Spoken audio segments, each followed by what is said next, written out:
അതിശയകരമായ തിരിച്ചുവരവിലാണ് ഇന്ത്യ സഖ്യം എത്തി നിൽക്കുന്നത്. വോട്ടെണ്ണലിന്റെ ആദ്യ ഫല സൂചനകളിൽ NDA മുൻപന്തിയിലായിരുന്നെങ്കിൽ ഇപ്പോൾ 244, 245 സീറ്റിലേക്ക് ഇന്ത്യ സഖ്യം എത്തിയിരിക്കുകയാണ്. ഇതിനിടയിൽ കിട്ടിയത് വാരാണസിയിൽ നരേന്ദ്രമോദി പിന്നിലാണെന്നാണ്.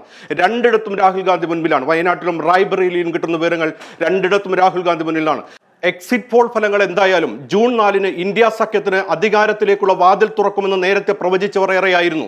മുതിർന്ന മാധ്യമ പ്രവർത്തകരും ആക്ടിവിസ്റ്റുകളും ഇത് പ്രവചിച്ചിരുന്നു. തെരഞ്ഞെടുപ്പ് പ്രഖ്യാപിക്കുന്ന സമയത്തുണ്ടായിരുന്ന ആത്മവിശ്വാസം പ്രധാനമന്ത്രി നരേന്ദ്രമോദിക്ക് പോലും ഇപ്പോഴില്ലെന്ന് പറഞ്ഞുകൊണ്ടായിരുന്നു ഇതിന്റെ അക്കമിട്ട് ഓരോ കാര്യങ്ങൾ നിരത്തിക്കൊണ്ട് എന്തുകൊണ്ട് ഇന്ത്യ സഖ്യം അധികാരത്തിലേക്ക് വരുമെന്ന് സൂചന നൽകിയത്. തെരഞ്ഞെടുപ്പ് പ്രചാരണ വേളയിൽ 5 ഘട്ടം പിന്നിട്ടപ്പോഴേക്കും ഇന്ത്യ സഖ്യം വിജയിച്ച് കഴിഞ്ഞെന്ന് വിലയിരുത്തിയവരും അക്കൂട്ടത്തിലുണ്ടായിരുന്നു.